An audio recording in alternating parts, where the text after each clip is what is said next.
Olá, acadêmicos! Estamos vivenciando uma nova etapa do curso, o novo componente curricular, agora com literatura brasileira, modernismo e o pós-moderno.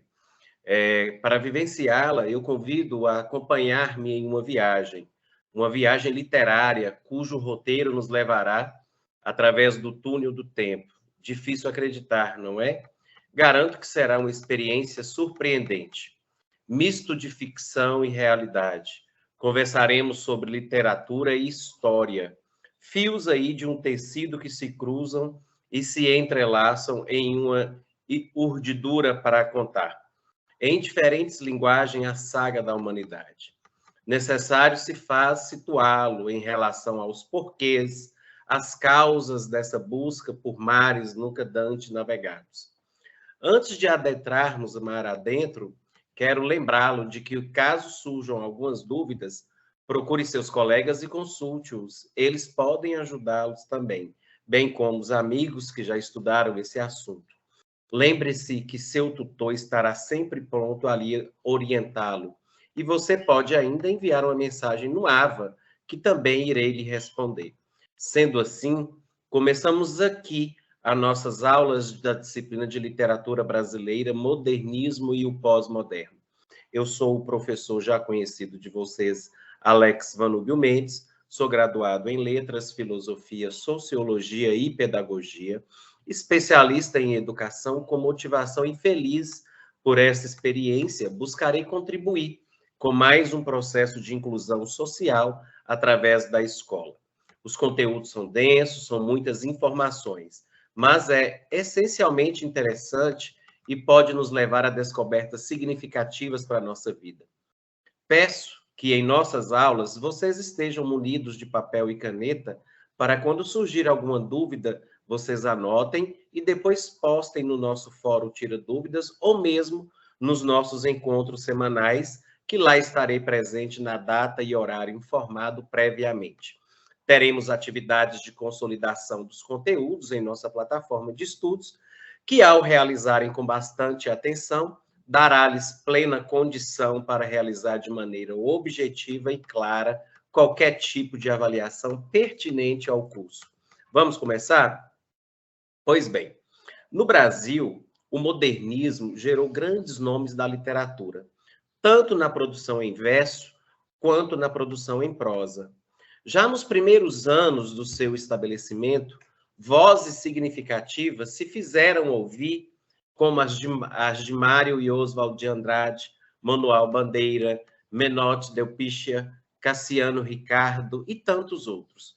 Conforme o movimento foi se firmando, obras mais amadurecidas vieram ao público, tornando aparentes certos rumos que as tendências estéticas modernistas assumiriam no Brasil. Com o Pau-Brasil de Oswald de Macunaíma, de Mário de Andrade, o modernismo brasileiro deixa claro que não seria mera cópia dos padrões artísticos vindo da Europa, mas que, a partir desses mesmos padrões, construiria um modelo literário próprio, que revelaria expressão artística de alto nível, conjugada a temas extraídos ao que era próprio da cultura nacional.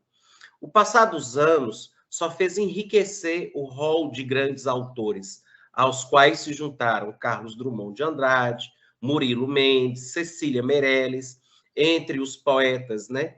Então, na prosa, a valorização da temática regional revelou romancistas do mais alto nível, como Graciliano Ramos, José Lins do Rego, Jorge Amado, Raquel de Queiroz, Érico Veríssimo, para ficar apenas com alguns dos mais conhecidos, né?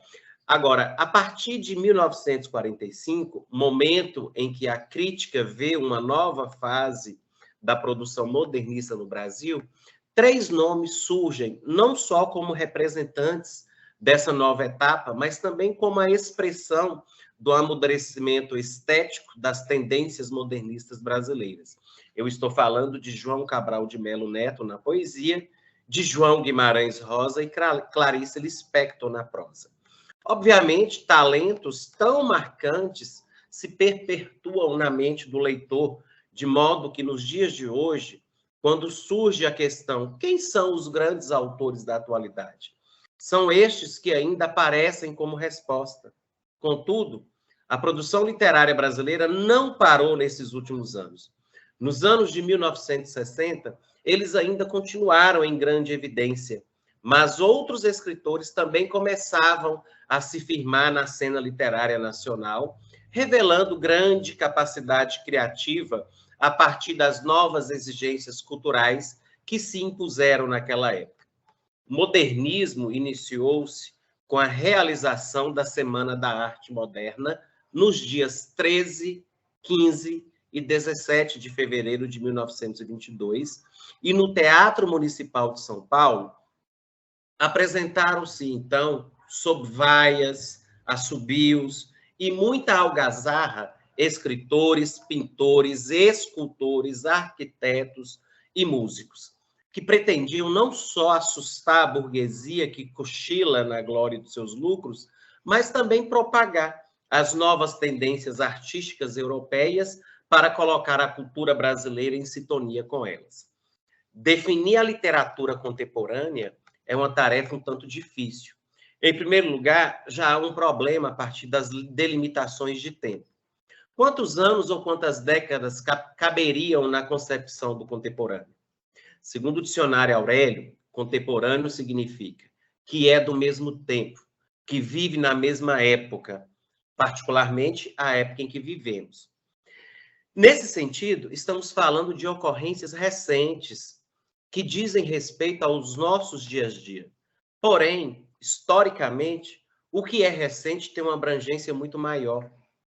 Trata-se, pois, de um período cujas definições não são muito claras, pois o que hoje é chamado de contemporâneo não mais o será daqui a alguns anos. Essas considerações sobre os termos aqui usados são importantes, pois na atualidade os conceitos têm sido revistos com muita frequência e muitas das definições que eram aceitas como verdades estabelecidas passaram a ser alvo de contestação. É o caso do termo literatura, cuja definição tem sofrido alterações desde suas origens. Não será o caso aqui de se considerar todo o histórico desse conceito, mas é importante entender o que ele significa nos estudos literários atuais. A partir de meados do século XX, com as transformações econômicas, políticas e sociais que ocorrem no mundo, a cultura também passou por grandes mudanças. Surgiram novas formas de pensar, a interação entre os seres humanos e entre estes e o mundo, e, obviamente, isso afetou as produções artísticas que se fizeram a partir de então. Nas sociedades, os vários discursos políticos, econômicos, religiosos, raciais, enfim, revelaram o modo como as relações entre os indivíduos estavam estruturadas, isto é, como formas de poder que se fizeram sentir nas práticas ocorridas entre os diversos grupos. No caso da literatura, ela foi influenciada pelas discussões que relacionam língua e poder, comunicação e práticas sociais. Vejamos um exemplo para que essas ideias tornem-se mais concretas. Na nossa realidade atual, as causas ambientais são um grande foco de atenção. De um lado, há grupos que defendem formas radicais de preservação do meio ambiente para impedir a degradação do planeta, né, e o seu comprometimento aí para as gerações futuras. Do outro, há aqueles que consideram um exagero o modo como o problema ambiental ele é tratado, vinculando a ideia de que a natureza está passando por um processo normal de adaptação. Esses grupos vivem um embate que se caracteriza ou que se concretiza pelas práticas discursivas por eles adotadas, ou seja, por meio da linguagem que eles procuraram impor em suas formas de pensar. A literatura, cujas realizações são marcadas pelo contexto vigente, irá, é óbvio, trazer para seu âmbito esses e outros problemas que afligem os indivíduos no nosso tempo. Questões como essas e tantas outras que definem formas de pensar e comportamentos na atualidade tornam-se, assim, alvo da construção artística, ganhando, muitas das vezes, contornos diferentes daqueles que estão presentes nas práticas cotidianas, já que a literatura se permite a esse tipo de liberdade. A discussão aqui levantada tem, portanto, o objetivo de mostrar que o conceito de literatura vem sendo rediscutido a partir da segunda metade do século XX, mas precisamente aí a partir dos anos de 1960, quando as teorias estruturalistas e pós-estruturalistas redefinaram ali várias das propostas ligadas aos estudos da linguagem. Isso é importante para entendermos a produção literária que se dá no Brasil a partir dessa época, pois é essa a conjugação entre a arte e as forças sociais atuantes que definem os elementos de forma e conteúdo encontrados na literatura a partir de então. Outro ponto relevante está ligado à periodização. Quando pensamos os movimentos literários precedentes aí, como o barroco, o arcadismo, o romantismo, o realismo, enfim, há sempre uma marca temporal precisa para o seu início. Por exemplo, no Brasil, o barroco iniciou com a publicação de Prosopopeia, de Bento Teixeira, em 1601. O romantismo, com Suspiros Poéticos e Saudades, de Gonçalves de Magalhães, em 1836. E assim por diante. Obviamente, essas datas são meros recursos didáticos, né? Para poder definir quando o movimento literário começa a vigorar. Porém, isso não significa que as formas estéticas anteriores simplesmente desapareceram quando uma obra ou com novas características literárias vem a público. Com relação ao que chamamos aqui de literatura brasileira contemporânea, não há uma obra ou um ano preciso que marque o seu início. A literatura brasileira contemporânea ainda dá continuidade às elaborações estéticas do modernismo, as quais assumem novas faces mediante as transformações culturais que têm lugar a partir de 1950. E essa década será, portanto, o marco do período literário que passaremos a estudar a partir desse momento. Ao final da Segunda Guerra Mundial, 1939 e 1945, o que marcou a relação entre as sociedades em um nível mundial foi a divisão do mundo em dois blocos estratégicos. De um lado, tínhamos aí o bloco comunista, liderado hoje, né, pela extinta União Soviética, que congregava ali um conjunto de países situados ao leste da Europa. Do outro, estava ali o bloco capitalista, que tinha como líder os Estados Unidos. Como símbolo dessa divisão global, o muro que dividiu a cidade de Berlim em duas partes após a guerra marcou a polarização ideológica aí do mundo, criando a imagem de duas formas de poder absolutamente incompatíveis. Desta forma, não havia um meio termo, ou o indivíduo era da direita, isso é, né, ideologicamente guiado pelas práticas capitalistas, ou ele era da esquerda e seguia o ideário, né, comunista. Esse embate ideológico fez surgir a chamada Guerra Fria, um conflito que vigorava apenas no plano das ideias, não se concretizando aí em confronto armado direto entre as duas nações que lideravam os blocos. Contudo, nos países do terceiro mundo, tanto nas Américas como na África e na Ásia, numerosos conflitos bélicos passaram a ter lugar. Se, a princípio, a motivação não era exatamente de uma ideologia de esquerda ou de direita, a divisão do mundo contribuiu para a disseminação de lutas armadas por questões ideológicas, visto que tanto os Estados Unidos como a União Soviética procuravam impor seu ideário político, além de fornecerem armas aos grupos em combates. Esse foi o caso, por exemplo, de vários territórios africanos que já eram palco de guerras coloniais, buscando independência em relação às nações que os dominavam naquele momento. Ali, a polarização ideológica serviu para que os grupos internos formulassem as suas reivindicações, também no nível político da esquerda ou de direita, promovendo perseguições aos rivais e recebendo apoio bélico dos norte-americanos e dos soviéticos também. Segundo o lado ao qual eles aderissem, evidentemente. Na América Latina, o marco do conflito político-ideológico foi a Revolução Cubana, ao fim da qual Fidel Castro assumiu o poder, em 1959. Isso gerou uma crise econômica entre os Estados Unidos e Cuba, que passou a receber apoio financeiro da União Soviética. A partir de então, nos anos de 1960 e 1970, os países latino-americanos se tornaram cenário de confrontos entre grupos de esquerda e de direita. As desigualdades sociais da região foram pensadas e, a partir de posicionamentos ideológicos, surgem-se novos pensamentos. Assim, do ponto de vista da esquerda, o capitalismo era o grande opressor das classes trabalhadoras e o comunismo o sistema que resolveria as contradições sociais, constituindo sociedades mais justas. Do ponto de vista da direita, o comunismo era o destruidor da ordem social, espalhando a descrença, a desordem, enquanto o capitalismo, ao defender os privilégios da classe, mantinha ali as estruturas funcionando de forma ordenada. Todo esse conflito levou ao estabelecimento das várias ditaduras de direita que vigoravam na América Latina entre os anos de 1960 e 1980.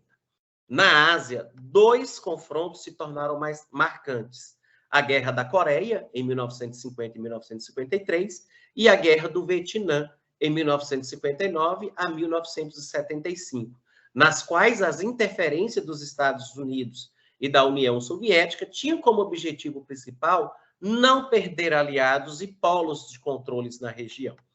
Com relação à Guerra da Coreia, os americanos foram bem-sucedidos, já que a Coreia do Norte não conseguiu, mesmo com o apoio chinês e soviético, concretizar aí o seu plano de domínio da Coreia do Sul.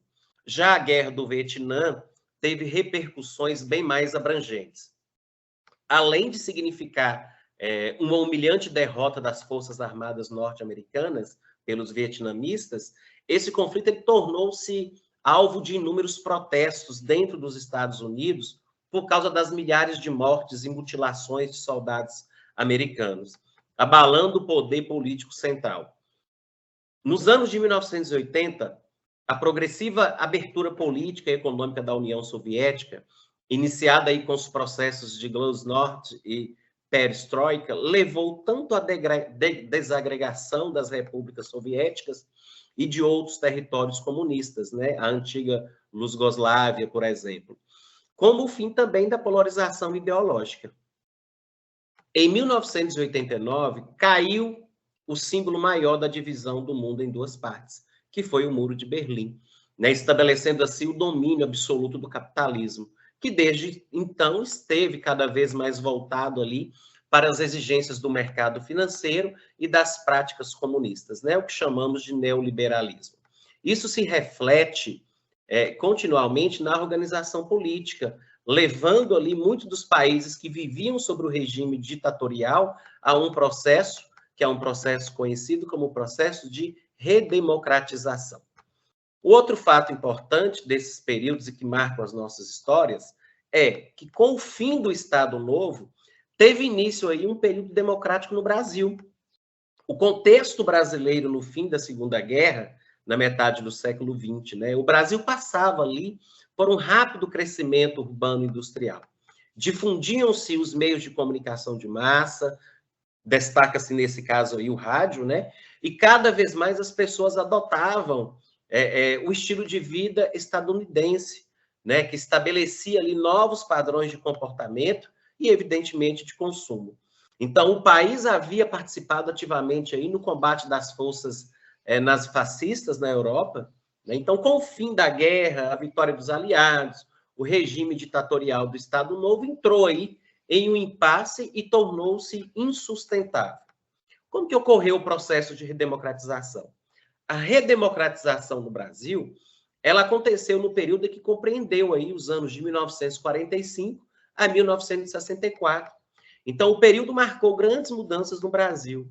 Nesta fase aí, o país foi governado por Gaspar Dutra, Getúlio Vargas, João Café Filho, JK, João Goulart, né? Então, a redemocratização do Brasil aconteceu em dois processos da transição política que colocaram fim aos regimes ditatoriais. A primeira redemocratização ela aconteceu em 1945 e marcou o fim do Estado Novo de Getúlio Vargas. Então, essa mudança ela ocorreu depois de 8 anos de um governo ditador de Vargas, né? De 1937 a 45. Então, nesse período, houve um golpe militar comandado ali por Getúlio para poder controlar o poder no país.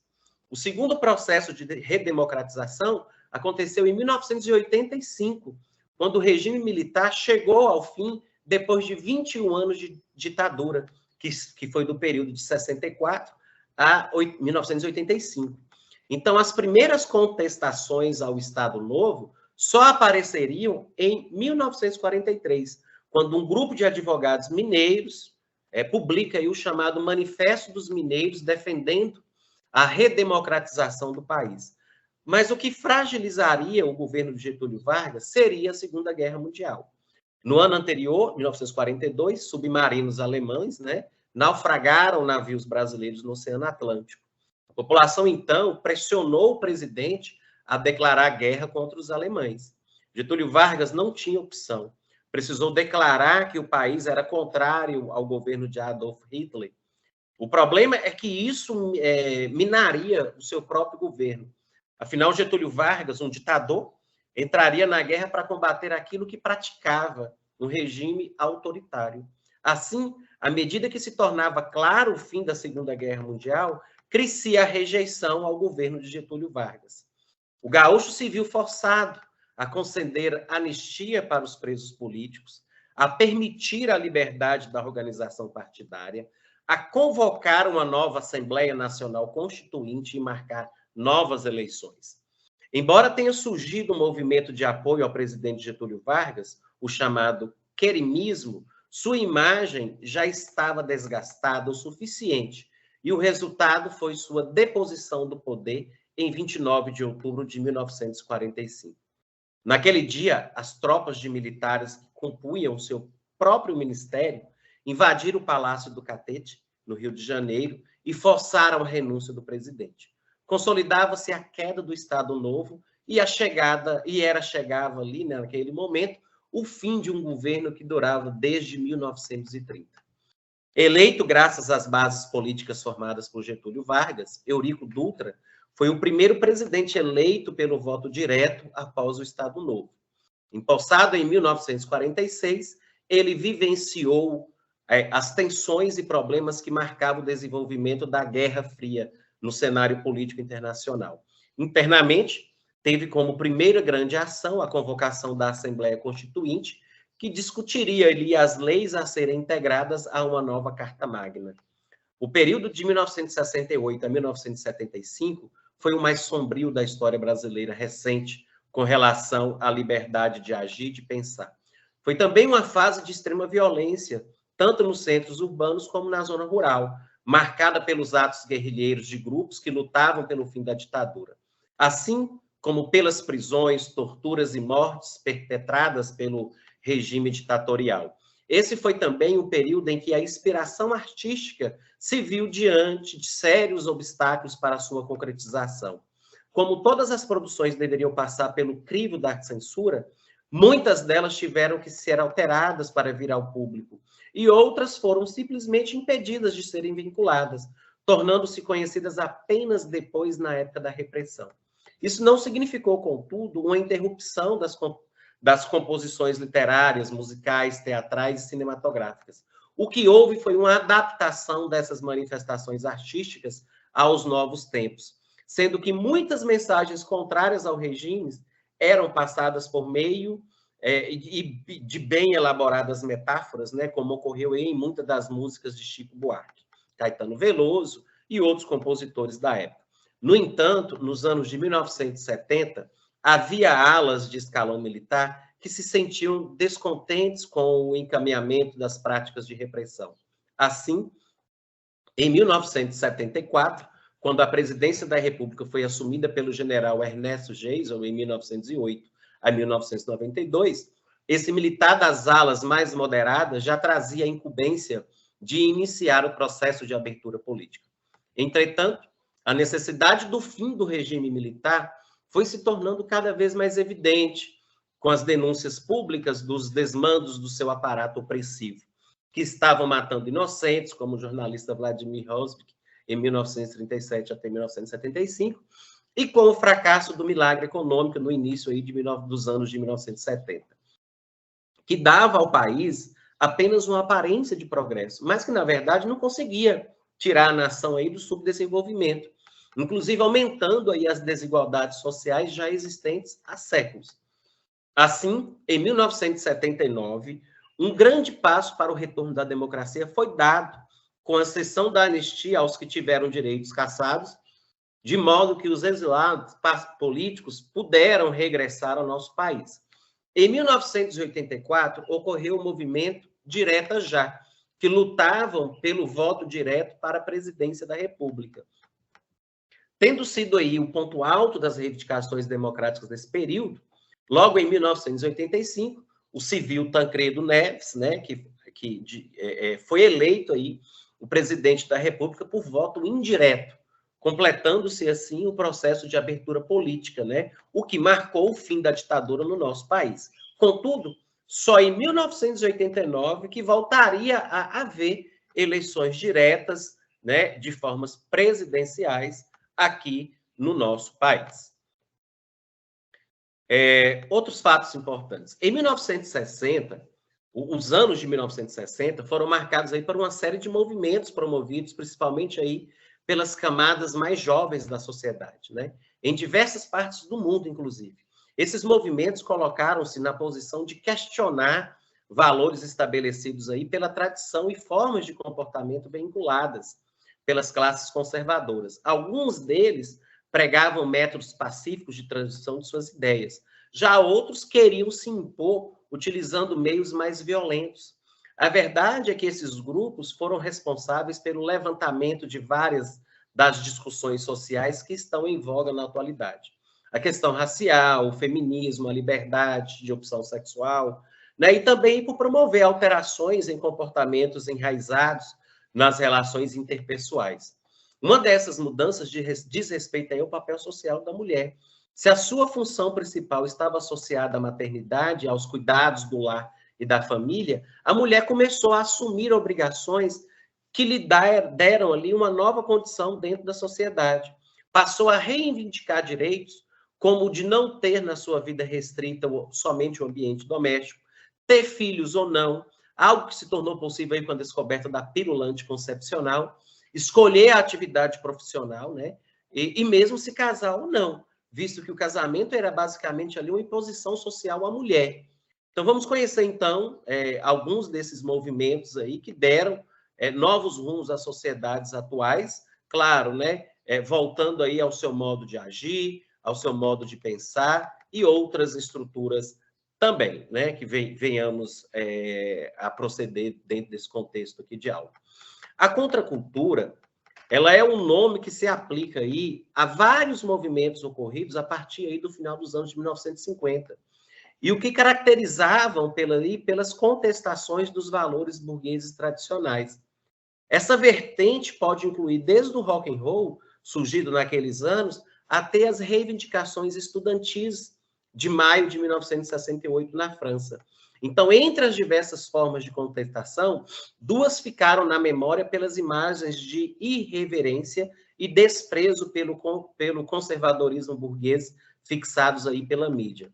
Primeiro, o Festival de Woodstock, né? Se a princípio pretendia ser apenas um show musical, então acabou se tornando ali símbolo das novas formas de comportamento almejadas aí por alguns grupos de jovens, né, daquela época que se colocavam ali contra a guerra, né, a rotina capitalista, o modo de vida da classe média. Porém, a sua revolta contra as convenções sociais era demonstrada mais pela alienação incutida ali por meio da música e pelo uso das drogas, né, do que por ações efetivas realmente. Um outro fato é o movimento hippie, que demonstrava ali o seu repúdio aos valores burgueses, né, como o trabalho e o consumo, por meio ali da adesão ao espiritualismo oriental, ao pacifismo, né, ao amor livre, daí o slogan Paz e Amor, a aproximação com a natureza e também ali ao uso das drogas alucinógenas, né, igualmente buscando alienar-se dos problemas colocados pela sociedade da época. Essa essas manifestações dos jovens norte-americanos não demoraram a difundir-se pela Europa e América Latina. A forma irreverente como trataram ali as convenções burguesas e as práticas de vidas mais naturalistas que assumiram daquele período, né, as formas dessas vidas que assumiram ali e ganharam adeptos ali do mundo inteiro e acabaram contribuindo ali para levar a sociedade a refletir, né, sobre as ações e seu comportamento. Essa juventude mostrava o seu cansaço com a violência das guerras, particularmente a guerra do Vietnã, e a sua descrença diante de uma estrutura social centrada na competição capitalista pela ascensão social. Um outro fato seria a contestação do racismo. Assim como a contracultura foi também a partir dos Estados Unidos, que o movimento antirracista e a luta pelos direitos civis colocaram em foco ali as questões étnicas, principalmente as que atingiram ali os negros. A sociedade americana apresentava desde o século XIX formas violentas de segregação racial, particularmente no Sul, onde há um grande número de negros por conta do afluxo de escravos para essa região no passado. Ali havia restrições bem maiores aos direitos desse grupo. Entretanto, um fato ocorrido no ano de 1955 deu início aí a um processo de reivindicações por parte dos negros americanos. Em 1º de dezembro daquele ano, Rosa Parks, uma mulher negra do povo, recusou-se a dar lugar a um homem branco em um ônibus no estado do Alabama. Privilégio que os brancos tinham sobre os negros, né, conforme as leis de segregação racial.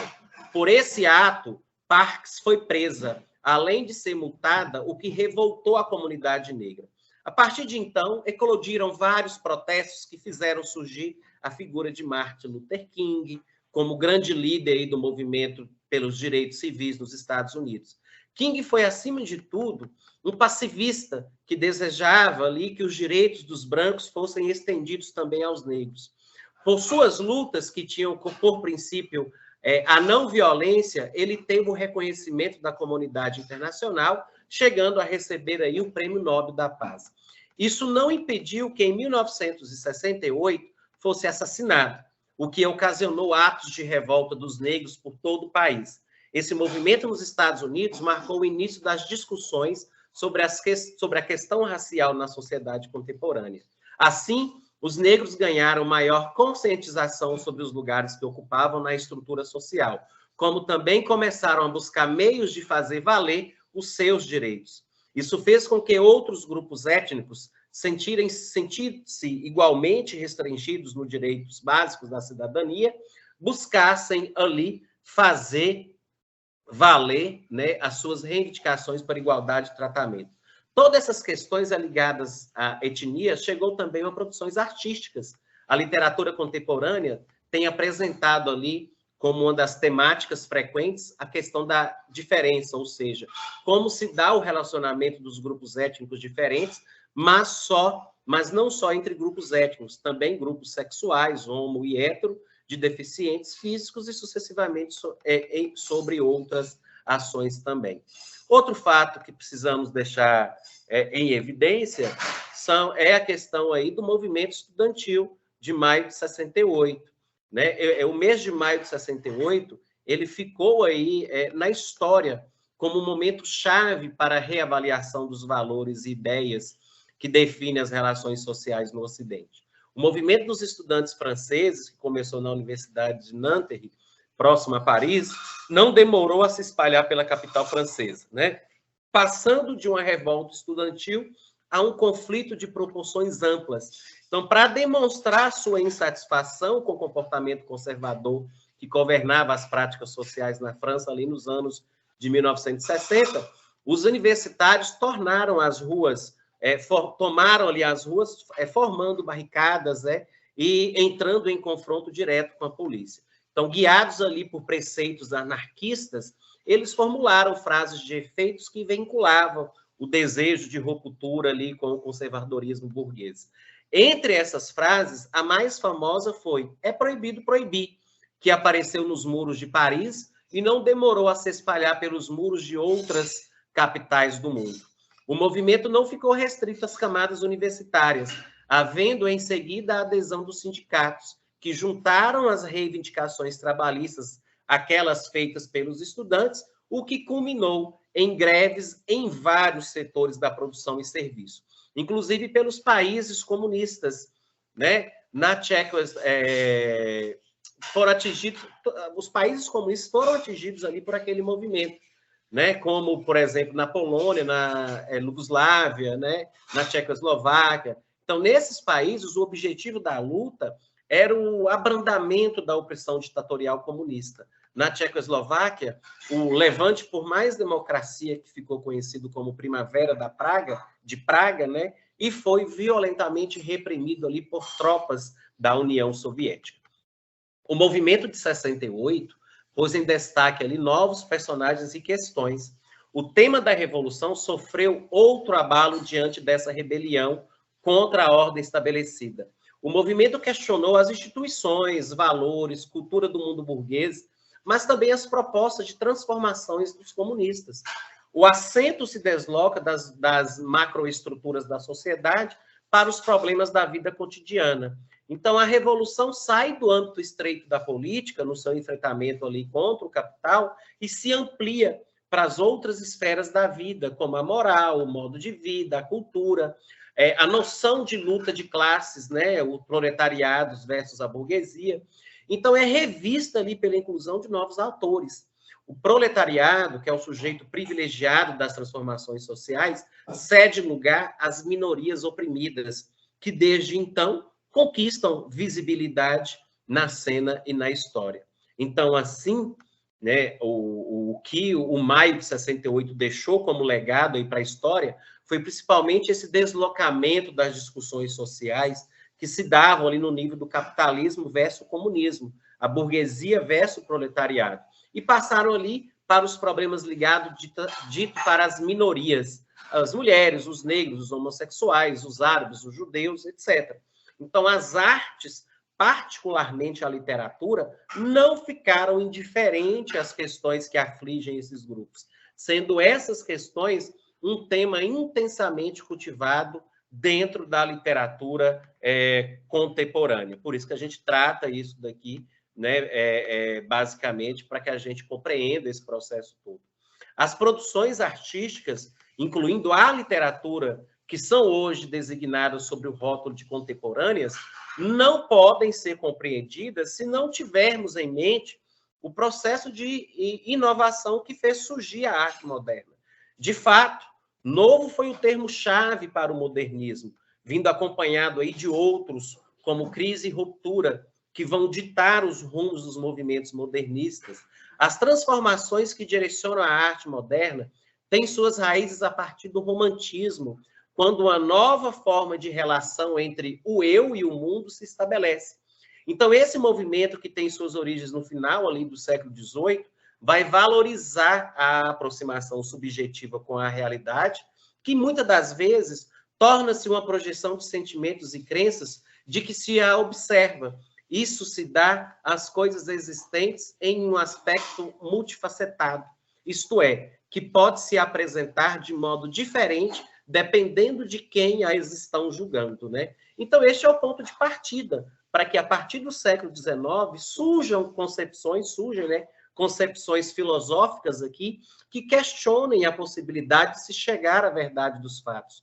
Pois, dependendo do ângulo de visão, os fatos podem ser encarados de forma diferente. Assim, concepções que até o século XVIII eram tomadas por certezas indiscutíveis, passam a ser pontos de discussão e de controvérsias entre os estudiosos. Vejamos um exemplo que aconteceu quando Charles Darwin propôs ali a sua teoria sobre a evolução humana. Até então, tanto o homem como todos os seres da natureza eram vistos como obra de criação divina. A tese darwiniana se chocou com tal crença ao mostrar que todos os seres, inclusive o homem, foram o resultado de milhões de anos de evolução. As artes e a literatura, que incorporam os traços característicos do contexto em que surgem, refletiram a atmosfera de uma mudança que se fez sentir em meados do século XIX e estava em íntima relação com o desenvolvimento científico da época. Nesse processo, surgiram produções que cada vez mais colocavam em foco as incertezas e a fragmentação, elementos estes que se tornaram marcas da personalidade do ser humano moderno. Pode-se dizer, então, que, neste momento, estabeleceu-se uma crise que afetou o pensamento e as produções artísticas tradicionais, baseadas em certezas e unidade. Essa crise levou ao surgimento da arte moderna, que, por pouco a pouco, rompeu ali com os valores tradicionais e reconfigurou os elementos artísticos formais, que são os materiais, as cores e formas, né, dentro nas artes plásticas e nas linguagens dentro da literatura, para dar conta ali dos novos modos de pensar e de agir que abalavam o mundo. Surgiram-se, assim, as vanguardas, né, que é um ponto culminante desse processo de ruptura. Convido vocês agora a acompanhar o trecho aí, que é o complemento de nossa aula para o fechamento, e já convido vocês aí para as nossas aulas virtuais semanais, para que a gente possa rediscutir o assunto de uma forma mais ampla, né, de uma forma mais avançada. Então, bons estudos a todos e até a nossa próxima aula.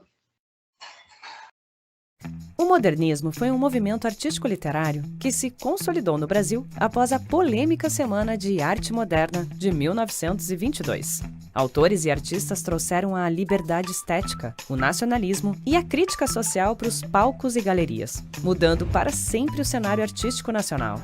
Você com certeza já deve ter ouvido falar, já leu ou ainda vai ler uma das obras que foram criadas durante este período. Se você quer saber mais sobre os principais autores do movimento modernista brasileiro, assista esse vídeo.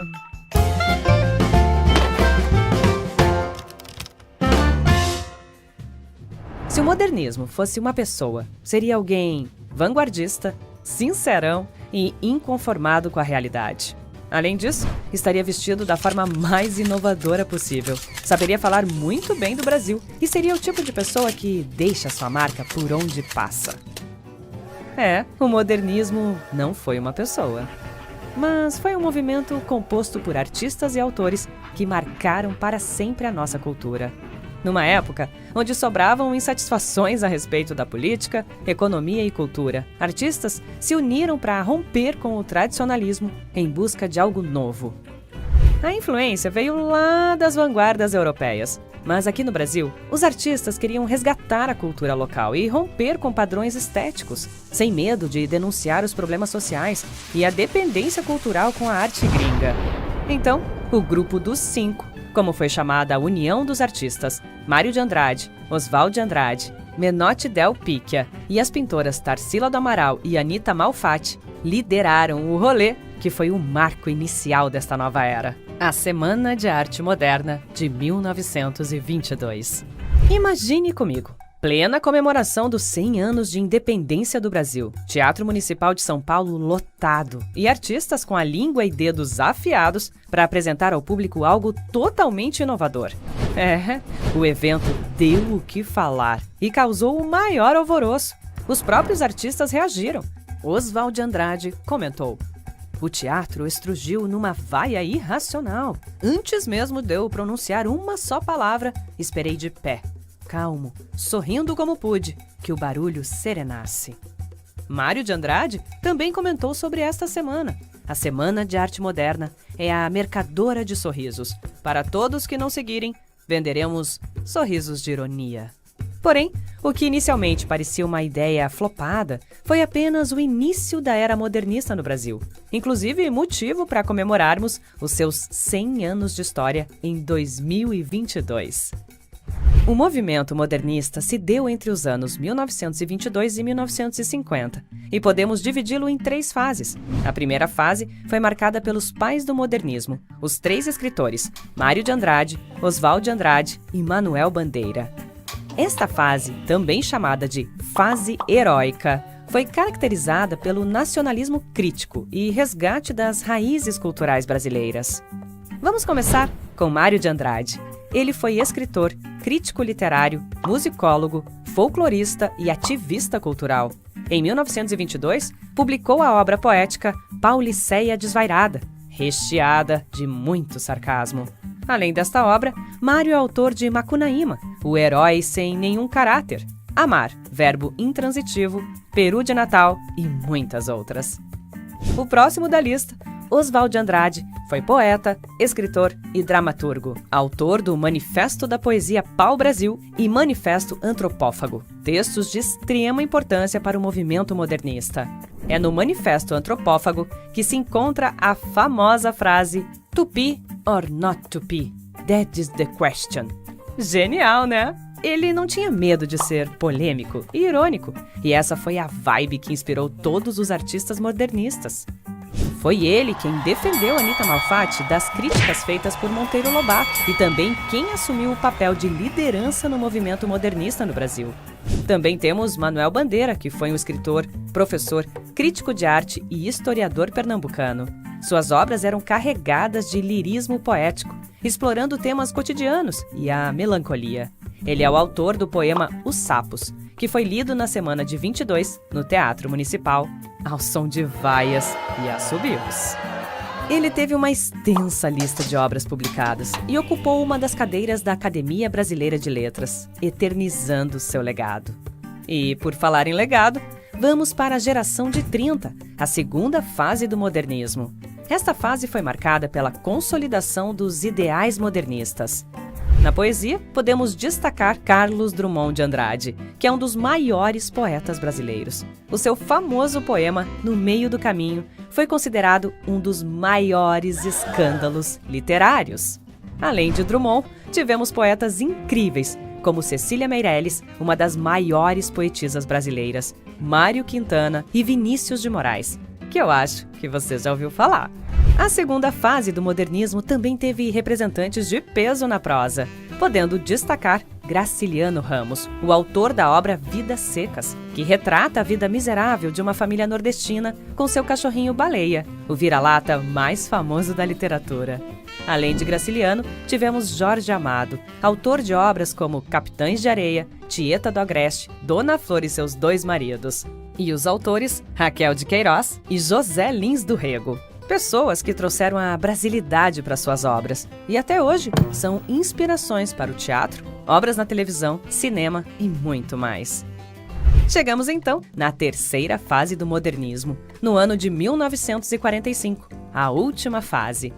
Embora alguns autores dizem que o modernismo não acabou e está presente até os dias de hoje. Nesta terceira fase, os autores estavam mais contidos, menos contestadores, se comparado ao time de 1922, que precisou vir com tudo. O mundo passava pela Segunda Guerra Mundial e aqui no Brasil ainda estava implantada a ditadura Vargas. Mas a temática social ainda era pauta desses artistas, e o academicismo voltou a ocupar seu espaço, trazendo formalidades e uma linguagem mais objetiva para os textos. Destaca-se Clarice Lispector, a autora mais citada na internet. A ucraniana naturalizada brasileira é considerada um dos principais nomes femininos da literatura do Brasil. Sua última obra publicada, e também a mais famosa, foi A Hora da Estrela, contando a história da migrante nordestina Macabea, que foi tentar a vida no Rio de Janeiro, mas teve um fim trágico. Ops, dei spoiler! Além da Clarice, tivemos outros autores de grandes clássicos da literatura brasileira. João Cabral de Melo Neto, com a obra Morte e Vida Severina, que mistura poesia e regionalismo de forma impactante. Guimarães Rosa e o seu Grande Sertão Veredas, o romance experimental de explodir a mente. E Ariano Suassuna, com O Alto da Compadecida, a peça teatral nordestina que mais tarde foi adaptada ao cinema e fez muito sucesso. Neste vídeo, conhecemos as 3 fases do modernismo, este movimento que se espalhou no Brasil após a Semana de Arte Moderna em 1922. Vimos que a ironia e o bom uso das palavras marcou os autores da primeira fase modernista, inaugurando o cenário de contestação e valorização da cultura brasileira. Depois, na segunda fase, conhecemos os autores da poesia e prosa que se destacaram por consolidar os ideais modernistas. E por último, chegamos na terceira fase, onde o modernismo mostrou-se menos contestador e mais analítico, voltando a usar o academicismo e uma linguagem mais objetiva. Além disso, revelou grandes nomes que influenciaram não apenas a literatura, mas diversas áreas da cultura brasileira. O Brasil nunca mais foi o mesmo depois que estes artistas inconformados se uniram para renovar o pensamento literário. Se você é do tipo inconformado, que adora coisas inovadoras, prove que o modernismo não acabou e estude mais sobre este tema através do nosso site todamateria.com.br. Vem estudar com a gente e se inscreva no canal para ter acesso a vídeos novos toda semana para te ajudar a aprender toda a matéria. Ficamos por aqui e até a próxima!